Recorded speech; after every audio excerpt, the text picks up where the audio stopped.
بسم اللہ الرحمن الرحیم نحمده ونصلی علی رسولہ الکریم اما بعد۔ انسان پر اللہ رب العزت کی بے شمار نعمتیں ہیں، وہ ان نعمتوں کو شمار کرنا چاہے تو اس کے بس میں نہیں۔ ہمارے مشائخ فرماتے ہیں کہ کبھی کبھی کچھ مجالس اللہ رب العزت کی نعمتوں کے تذکرے کے لیے بھی منعقد ہونی چاہیے، جس میں انسان صرف اپنے رب کی نعمتوں کا تذکرہ کرے، انسان اپنے محسن کے احسانات کا تذکرہ کرتا ہے تو محسن کی محبت دل میں بیٹھ جاتی ہے۔ تو ہمارے سب سے بڑے محسن تو اللہ رب العزت ہیں، جنہوں نے ہمیں عدم سے وجود عطا فرمایا۔ ان کے کتنے احسانات ہیں، تو کبھی کبھی ان کا تذکرہ بھی کرنا چاہیے۔ آپ غور کیجئے کہ اللہ تعالیٰ نے ہمیں انسان بنایا، بہت بڑی بات ہے۔ اگر ہم انسان نہ ہوتے تو جانوروں میں سے کسی قسم میں داخل ہوتے۔ اللہ تعالیٰ نے انسان بنایا، اللہم لک الحمد ولک الشکر۔ اللہ تعالیٰ نے ہمیں انسان کے ساتھ ساتھ مسلمان بنایا، الحمدللہ۔ یہ بھی رب کا بہت بڑا کرم ہے، وَلَعَبْدٌ مُؤْمِنٌ خَيْرٌ مِّن مُشْرِكٍ۔ ایک ایمان والا ساری کائنات کے کافروں سے بہتر ہے۔ اور میں یہ کہوں گا کہ الحمدللہ اس رب نے اب صرف مومن ہی نہیں، حاجی بھی بنا دیا۔ اور اللہ تعالیٰ کی نعمتوں میں سے یہ بھی ایک بہت بڑی نعمت ہے۔ حج کا تعلق مال اور دولت کے ساتھ نہیں ہے۔ یہ ذہن میں کبھی بھی نہ لائیں کہ میرے پاس دولت تھی تو میں حج پہ چلا گیا۔ میں ایسے کئی کروڑ پتیوں کو جانتا ہوں جو اگر ہر جمعہ چاہیں تو وہ حرمین شریفین میں پڑھ سکتے ہیں، آج تک عمرہ بھی نہیں کر سکے۔ اور آپ حیران ہوں گے کہ ایک دفعہ ہم ایک ٹیکسی پہ میں بیٹھا تو میں نے ٹیکسی والے کو کہا کہ اس گیٹ پہ اتار دو جہاں سے بیت اللہ اندر قریب پڑتا ہے۔ تو ٹیکسی والا مجھے کہنے لگا میں تو اندر کبھی نہیں گیا، مجھے یہ نہیں معلوم کہ کون سے گیٹ سے قریب پڑتا ہے، آپ گیٹ کا نام لیں میں وہاں آپ کو اتار دوں گا۔ قریب اور دور کے چکروں میں مجھے نہ ڈالو، مجھے کچھ نہیں معلوم۔ یعنی حیرت ہوئی کہ وہاں رہ کے بھی جو لوگ محروم رہ جاتے ہیں تو وہ رہ جاتے ہیں۔ اللہ تعالیٰ نے اپنے خاص کرم سے، جیسے اس نے انبیاء کا انتخاب فرمایا ہے، بیت اللہ کے لیے جگہ کا رب نے خود انتخاب فرمایا ہے۔ اس کائنات کی تعمیر، اس کائنات کو بنانے کا جب رب نے ارادہ فرمایا تو آغاز بیت اللہ سے کیا ہے۔ ان اول بیت وضع للناس للذی ببکۃ مبارکا وہدی للعالمین۔ اس جگہ کا اللہ نے انتخاب فرمایا اپنے گھر کے لیے۔ ایسے ہی اللہ رب العزت نے اس گھر کا طواف کرنے والوں کا بھی انتخاب فرمایا۔ یہ عام مجمع نہیں، یہ منتخب مجمع ہے۔ یہ عام لوگ نہیں، یہ میرے مالک کے پسندیدہ لوگ ہیں۔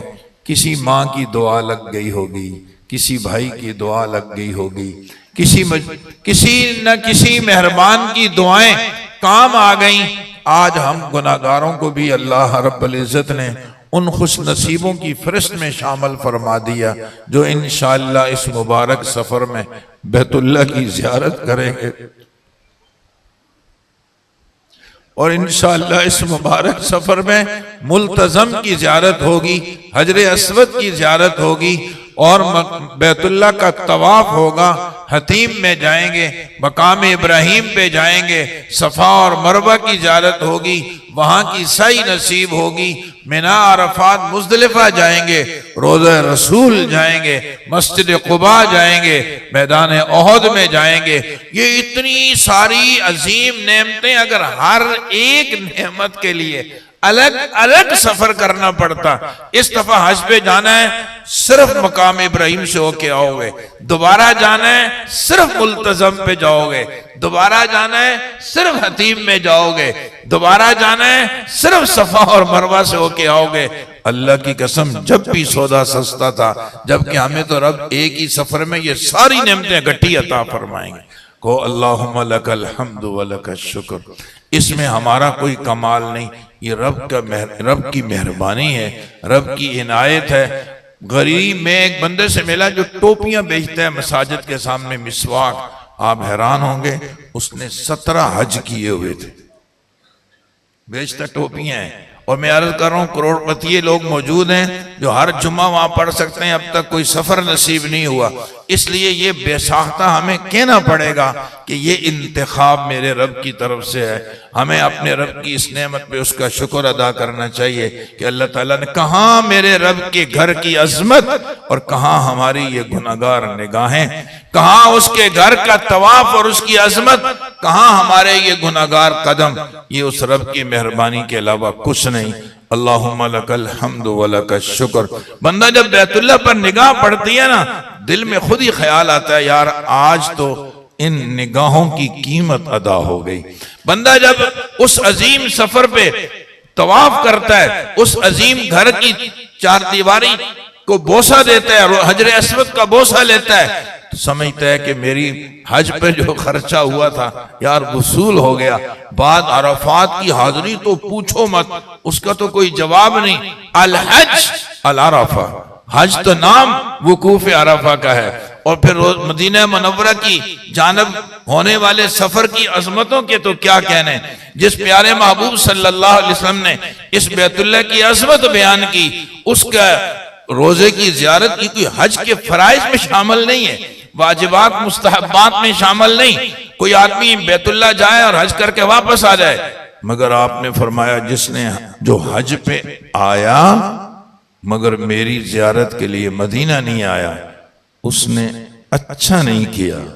بس یہ جو جملہ ہے نا بندے کو کھا جاتا ہے کہ اس نے اچھا نہیں کیا.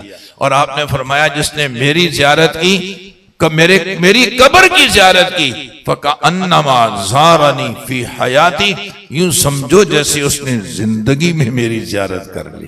فرمایا جس نے میری قبر کی زیارت کی، وجبت لہو شفاعتی، میری شفاعت اس کے لیے واجب ہو جائے گی. اس لیے یہاں سے ہی اس سفر کی عظمت ہمارے دل میں ہو.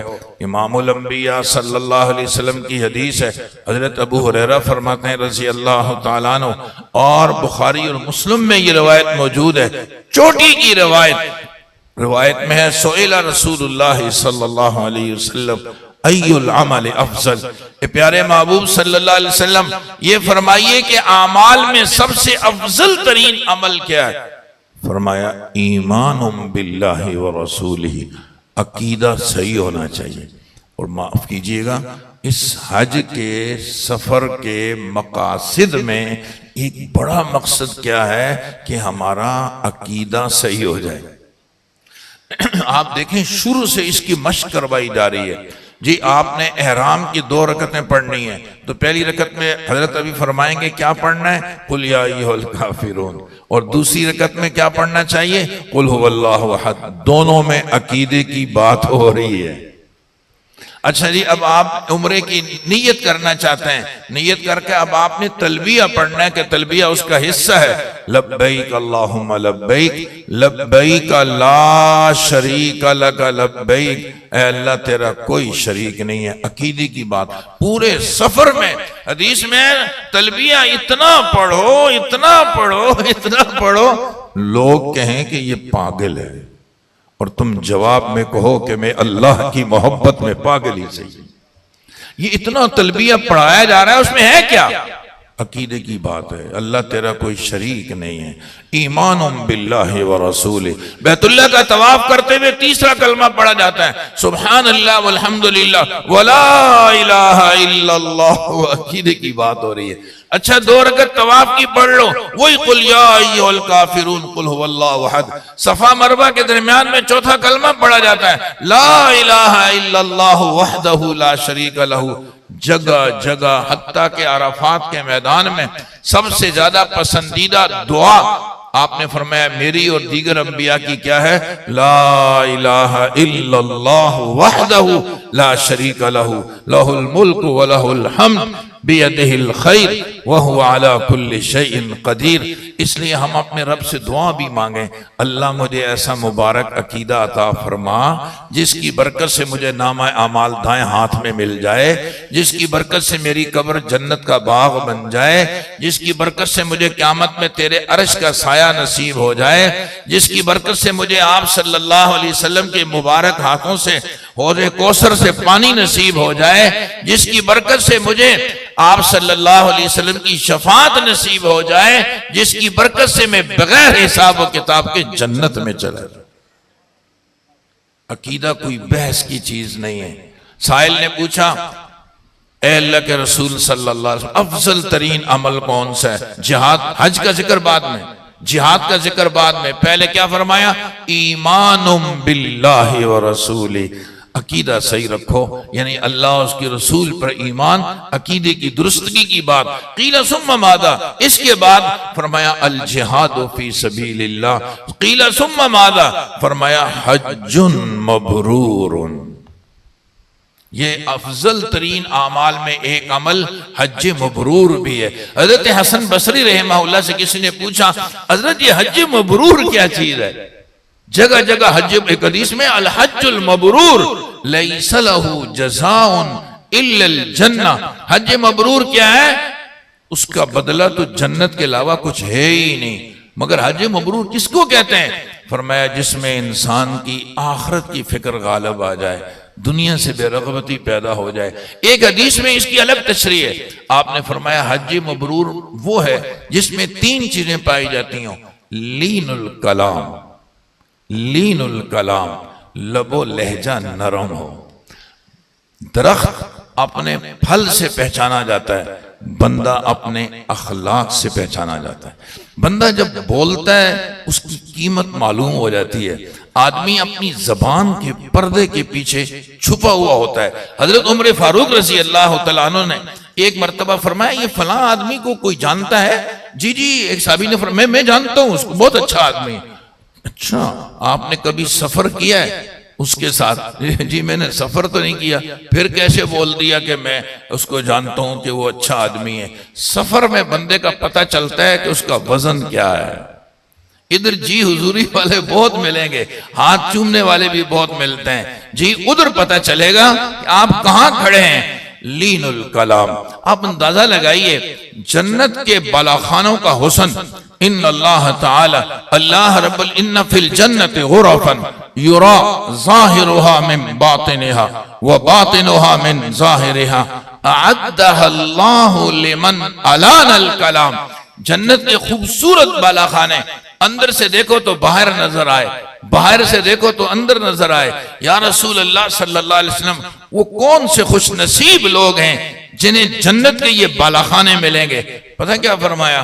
اعدها اللہ لمن الان الکلام، یہ ان کو ملیں گے جن کے اخلاق اچھے ہوں گے، جو نرم لب و لہجے والے ہوں گے۔ اچھا، حضرت موسیٰ علیہ السلام اور ہارون علیہ السلام جیسے جلیل القدر نبی، ارشاد فرمایا اذهبا الى فرعون، فرعون کے پاس جاؤ، ان کو تبلیغ کرنی ہے۔ اچھا، فرعون کو دنیا جانتی ہے کہ بڑا سرکش آدمی ہے، انا ربکم الاعلی کے نعرے لگاتا ہے، ربوبیت کے دعوے کرتا ہے، سرکش انسان ہے، ہدایت بھی کوئی نہیں ملنی، اللہ کے علم میں ہے۔ تو چاہیے تو یہ تھا کہ کہا جاتا جانے کے ساتھ ہی اسے پیچ کے رکھ دو، وہ میرا دشمن ہے، مگر اللہ نے اپنے نبیوں کو بھیجا اور ہدایات کیا دی؟ فَقُولَا لَهُ قَوْلًا لَيِّنًا۔ دیکھو یہاں بات ذرا نرمی سے کرنی ہے۔ فرعون سے کس سے بات کرنی ہے؟ نرمی سے، فرعون سے۔ اچھا، میں بہت ہی اعلیٰ اخلاق کا مالک بن جاؤں، بہت ہی اچھا ہوں، بہت ہی اچھا ہوں، نبی سے تو اچھا نہیں ہو سکتا نا۔ جس سے میں مخاطب ہوں، میرا مخاطب بہت ہی کمزور، حقیر اور گیا گزرا ہوا انسان سے ہی، فرعون سے زیادہ بدتر تو نہیں ہوگا، وہ تو مسلمان ہی نہیں تھا۔ تو جب مجھ سے اعلیٰ انبیاء سے کہا جا رہا ہے کہ ہمارے مخاطب سے زیادہ حقیر اور ذلیل، سرکش، بدماش فرعون سے نرمی سے بات کرو، تو ہم کون ہوتے ہیں اپنی والدہ سے سخت کلامی کرنے والے؟ ہم کون ہوتے ہیں اللہ کے نبی کے مہمانوں سے سخت کلامی کرنے والے؟ ہم کون ہوتے ہیں اپنی بیوی کے ساتھ سخت لب و لہجہ اختیار کرنے والے وہ عورت کون ہے جو اپنے شوہر کے ساتھ اس عظیم سفر میں بھی لب و لہجہ سخت رکھے؟ اگر چاہتے ہیں حج مبرور بن جائے تو کیا جملہ ارشاد فرمایا کہ حج مبرور کس کو کہتے ہیں؟ لین الکلام، لب و لہجہ نرم ہو۔ آج تک ہم کوئی افسر تھا، کوئی کرنل تھا، کوئی جنرل تھا، کوئی ڈاکٹر تھا، جو مرضی ہوتے رہو، یہ سب اس حدود سے باہر۔ جب آپ نے ایک جیسا لباس پہن لیا تو میری اور آپ کی سب کی نسبت ایک ہی ہو گئی، ہم اللہ کے مہمان ہیں، ہم اپنے پیارے محبوب کے مہمان۔ اور یہ میں نہیں کہ حدیث میں ہے، الحجاج والعمار وفد اللہ، حاجی اور عمرے والا اللہ کا مہمان ہے۔ اور وہاں تو بسوں پہ بھی لکھا ہوا پہلے بہت ملتا تھا، خوش آمدید، مرحبا یا ضیوف الرحمن، اللہ کے مہمانوں خوش آمدید۔ اللہ کی معمولی جملہ نہیں ہے، وزیر اعظم کا مہمان ہے بندہ چونک جاتا ہے، حکومت کا مہمان ہے بندہ ہل جاتا ہے۔ ان کی کیا حیثیت ہے میرے رب کے سامنے؟ مرحبا یا ضیوف الرحمن، اے رحمان کے مہمانوں خوش آمدید۔ اگر آپ کو یہاں خدمت کا موقع مل جائے کسی حاجی کے ساتھ، کچھ لوگ اکیلے ہی حج کر کے آ جائیں گے، کچھ سارے حاجیوں کا ثواب لے لیں گے۔ کوئی ایک مریض تھا، دوائی چاہیے میں لا کر دیتا ہوں، میری کرسی پہ بیٹھ جائیں، میں پانی پیش کرتا ہوں آپ کو، اچھا آپ کھانا مجھ سے پہلے لے لیں۔ آپ نے اس کے حج میں اپنا حصہ ڈال دیا، اور کس کے حج میں ڈالا؟ جو اللہ کا مہمان تھا۔ جو اللہ کے مہمان کو عزت دے گا میرا رب اس کو اپنے خزانوں سے عزتیں عطا فرمائیں۔ آپ نے کس کو عزت دی؟ نبی کے مہمان کو۔ وہاں بسوں میں لکھا ہوا ہے مرحبا یا ضیوف النبی، اے نبی کے مہمانوں خوش آمدید، خوش آمدید۔ آپ نے نبی کے مہمان کو عزت دی، جو میرے نبی کے مہمان کو عزت دے گا اللہ اس کو اپنے خاص خزانوں سے عزتیں عطا فرمائیں گے۔ حج مبرور کیا ہے؟ لین الکلام، لب و لہجہ نرم ہو۔ یار دشمن کے سامنے، کافر کے لیے لب و لہجہ نرم ہونا چاہیے، تو اللہ اور اس کے رسول کے مہمان کے سامنے لب و لہجہ کیسا ہونا چاہیے؟ اس ایک چیز پہ آ جائیں آپ حیران ہوں گے کہ یہ حج کیا ہوگا۔ یہ تو ایک خوبصورت فیملی پکنک ہو جائے گی کہ ہم فیملی کے ممبر سارے جا رہے ہیں، اور ہم ہیں اب اس ٹائم ایک فیملی ممبر ہیں، اب ہماری نسبتیں بقیہ سب ختم، ہم اللہ کے مہمان ہیں، نبی کے مہمان ہیں۔ دنیا کی ساری چیزیں بھول جاتی ہیں لیکن یہ حج کا سفر کبھی نہیں بھولتا۔ آپ 50 سال بھی کسی کو ملیں گے تو لپک کے اس کے ساتھ چمٹ جاؤ گے، اوہ ہو میں نے ان کے ساتھ حج کیا ہے ماشاءاللہ۔ قیامت میں بھی اللہ تعالیٰ ایسے مہمانوں کو اکٹھا فرمائیں گے، الحجاج والعمار وفد اللہ، یہ سب اللہ کے مہمان ہیں۔ لین الکلام، اطعام الطعام، کھانے کھلاؤ۔ کھانے کھلانے کا مطلب خدمت کرو، کھانا بھی کھلاؤ، ایک اس کو ظاہر پر بھی رکھ سکتے ہیں، اور دوسرا میں نے کہ ان کی خدمت کرو۔ چھوٹی چھوٹی خدمتیں وہاں موقع بہت ملتے ہیں۔ کچھ نہیں، آپ دیکھیں گے طواف کے دوران کچھ لوگ ٹیشو پیپر لے کر کھڑے ہو جاتے ہیں کہ آپ کو پسینہ آیا ہوا ہے ٹیشو پیپر لے لو صاف کر لو، میں آپ کی اتنی ہی خدمت کر سکتا ہوں۔ سبحان اللہ۔ کچھ لوگ اور طواف کی تسبیح نہیں ہوتی 7 دانوں والی، وہ لے کے کھڑے ہوتے ہیں، آپ اللہ اللہ کرو گے، چلو طواف کے چکر گننے میری یہ تسبیح لے لو یار 7 دانے والی، چلو میں آپ کی یہی خدمت کر سکتا ہوں۔ کچھ زمزم بھر کے گلاسوں میں لیے کھڑے ہیں، آپ کو پیاس لگی ہوئی ہے، آپ زمزم پی لو یار، اچھا میں اور کچھ نہیں کر سکتا، چلو میں آپ کی رہنمائی کے لیے کھڑا ہوں، آپ کو بس، آپ کی بس وہاں کھڑی ہے، آپ وہاں پر چلے جاؤ۔ سبحان اللہ، یہ چھوٹی چھوٹی خدمتیں انسان کو عروج عطا فرماتی ہیں۔ ایک بہت بڑے بزرگ نے ایک دفعہ فرمایا کہ ایک عورت گم ہو گئی، وہ اپنے قافلے میں جا رہی تھی مگر وہ اس کو قافلہ مل نہیں رہا تھا، میں نے اس کا بازو پکڑا، اس عورت کو میں گھماتا رہا، کوئی قافلہ مل نہیں رہا تھا، عورت بہت ضعیف تھی، چھوڑوں تو وہ کہاں جائے بیچاری، لے کے جاؤں تو میں بھی کہاں لے جاؤں، مجھے جگہ ہی نہیں معلوم، لیکن پوچھتے پوچھتے شام کو بالآخر میں نے اس کے قافلے تک اس کو پہنچا دیا۔ اس نے بہت دعائیں دی، بیٹا تجھے میرا رب ہمیشہ اپنے گھر کی زیارت نصیب فرمائے۔ وہ بزرگ فرماتے ہیں اللہ کی قسم زندگی میں میرے سینکڑوں حج، 20 حج اب تک ہو چکے ہیں، میں سمجھتا ہوں اس کے پیچھے اس بوڑھی خاتون کی دعاؤں کا اثر ہے۔ تو کچھ پتہ نہیں ہے اللہ کے مہمان سے کون سا جملہ نکل جائے، میری اور آپ کی آخرت بن جائے۔ لین الکلام، غصہ ہونے سے پہلے سوچو کہ غصہ کس پہ ہو رہا ہو۔ یہ ملازم نہیں کھڑا سامنے، آپ کا کوئی ڈرائیور کنڈکٹر نہیں کھڑا، آپ کے گھر کی ماسی نہیں کھڑی۔ آپ اگر غصہ ہو رہے ہیں تو اللہ اور اس کے رسول کے مہمان پہ ہو رہے ہیں۔ لب و لہجے پہ کنٹرول رکھیے۔ انسان اپنی زبان کے پردے کے پیچھے چھپا ہوا ہے، جب بولتا ہے تو قیمت معلوم ہو جاتی ہے۔ من کان یؤمن باللہ والیوم الآخر فَلْيَقُلْ خَيْرًا أَوْ لِيَصْمُتْ۔ جو ایمان کی علامات میں سے ایک علامت یہ ہے، بات کرنی ہو تو اچھی طرح کرو، نہیں تو چپ رہو۔ اطعام الطعام، کھانے کھلاؤ۔ اللہ نے آپ کو توفیق دی ہے، چلو آج کھانا میری طرف سے، یہ کسی ایک کی دعوت کر دی، مجمع کی دعوت کر دی، کچھ نہیں، بیوی کو کھلاؤ اور بیوی اپنے شوہر کو کھلائے، اپنے دوستوں کو کھلاؤ۔ اطعام الطعام، یہ اس مقدس سرزمین پہ یہ نعمت بھی بہت بڑی نعمت ہے۔ لین الکلام، اطعام الطعام، افشاء السلام، افشاء السلام۔ حج مبرور کی ایک علامت یہ بھی ہے کہ آپ جگہ جگہ، اچھا وہاں وہ انگریزی بول رہا ہے مجھے نہیں آتی، وہ فرانسیسی بول رہا ہے مجھے نہیں آتی، وہ عربی بول رہا ہے مجھے نہیں آتی، ایک جملہ ہے جو ہم میں مشترک ہے، وہ کیا؟ السلام علیکم ورحمت اللہ وبرکاتہ۔ اس کو عام کرو۔ یقین جانو یہ بعض ملکوں کے لوگ کالے کالے جو افریقی آتے ہیں نا، وہ تو کچھ بھی نہیں جانتے کہ یہ کون ہے، صرف وہ لفظ السلام علیکم سمجھتے ہیں اور آپ کے لباس کو دیکھ کر سمجھے گا کہ یہ پاکستانی ہے۔ جب آپ کہو گے السلام علیکم ورحمت اللہ وبرکاتہ، اس کے چہرے پہ مسکراہٹ چھا جاتی ہے۔ کسی عام مسلمان کو خوش کرنا مستقل عبادت ہے، اللہ کے نبی کے مہمان کو خوش کرنا کتنی بڑی سعادت ہوگی۔ اگر چاہتے ہو کہ حج مبرور بن جائے، تین کام کرنے ہوں گے: لین الکلام، اطعام الطعام، افشاء السلام۔ حضرت عائشہ صدیقہ رضی اللہ تعالیٰ عنہ نے عرض کی، یا رسول اللہ صلی اللہ علیہ وسلم مجھے اجازت دیجئے، میں جہاد پہ جانا چاہتا ہوں۔ جہاد کے فضائل اتنے زیادہ، اور پوری کتاب الجہاد محدثین نے الگ حدیثیں جمع کی ہیں جو جہاد پر مشتمل ہیں۔ حضرت اجازت دیجئے میں جہاد پہ جانا چاہتی ہوں۔ پتہ کیا فرمایا؟ جہادکن الحج، تمہارا جہاد حج ہے۔ اگر جہاد جیسی فضیلت لینا چاہتی ہو، جہاد جیسے فضائل تمہیں مطلوب ہیں، آؤ بیت اللہ کا حج کرو، یہ سب کچھ ہو جائے گا۔ قربان جائیں، حاجی ویسے ہی بہت عظیم انسان ہے، اللہ کا مہمان ہے، مگر میرے پیارے محبوب صلی اللہ علیہ وسلم کی ایک دعا نے حاجی کی عظمت میں اضافہ کر دیا۔ پتہ کون سی دعا؟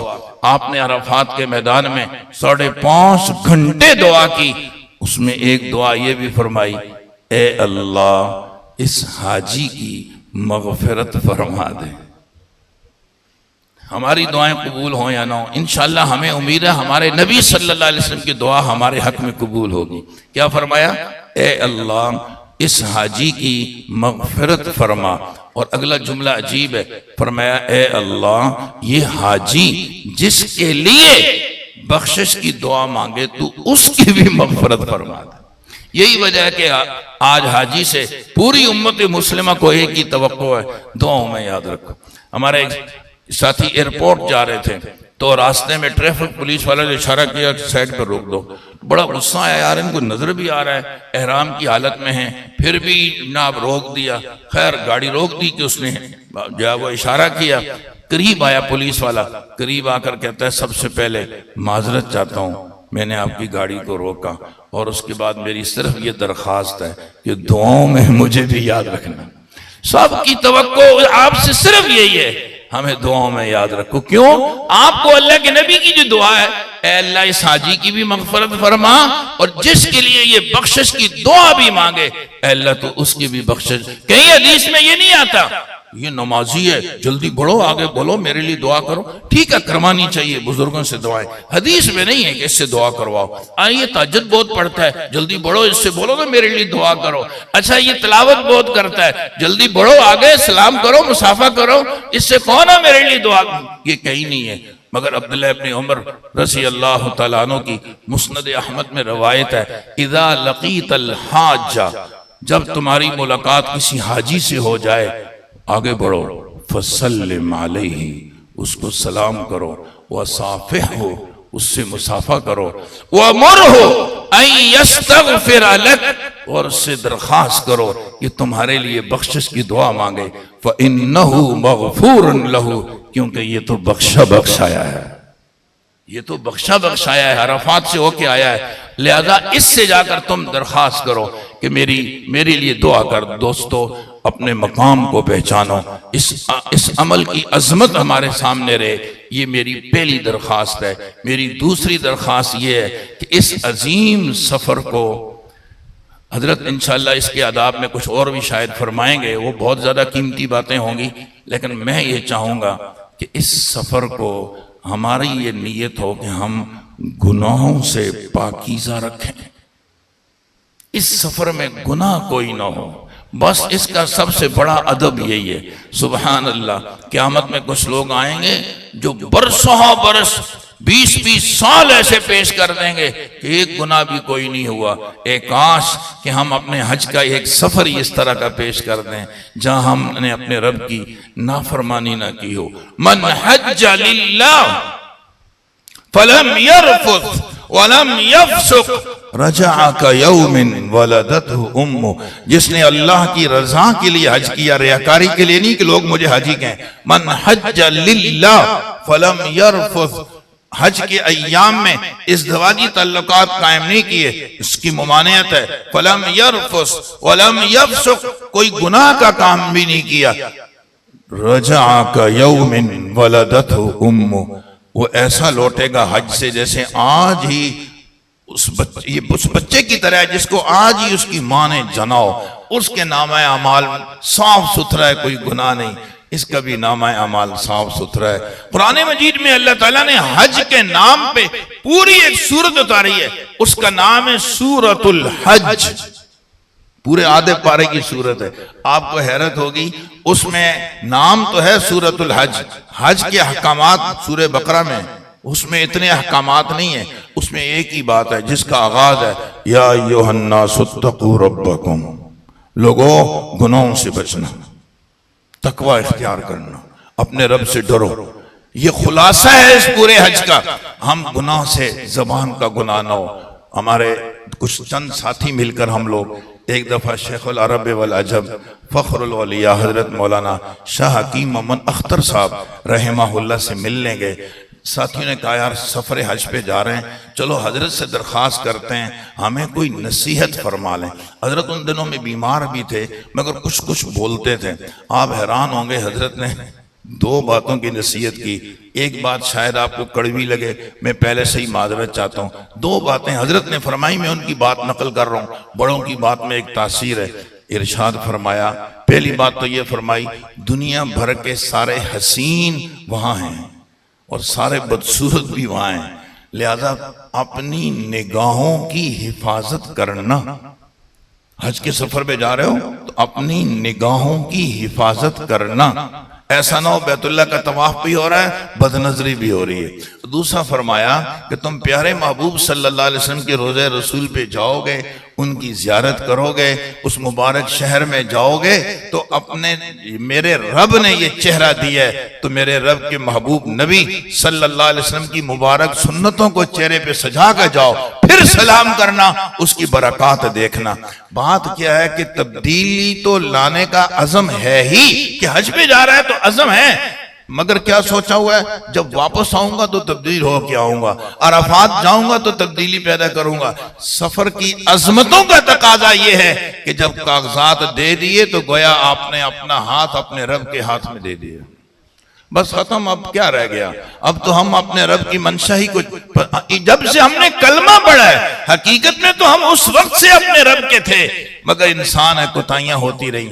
اب تو ارکان اسلام کا ایک بڑا رکن حج جیسی عظیم عبادت، جان مال وقت سب کچھ دیا جا رہا ہے اس میں۔ اب اس کی تبدیلی کا عزم ادھر سے کرو، ادھر سے ہم نمازوں کا عزم لے کے جائیں, اپنی وضاقتہ کی تبدیلی ادھر سے لے کر جائیں.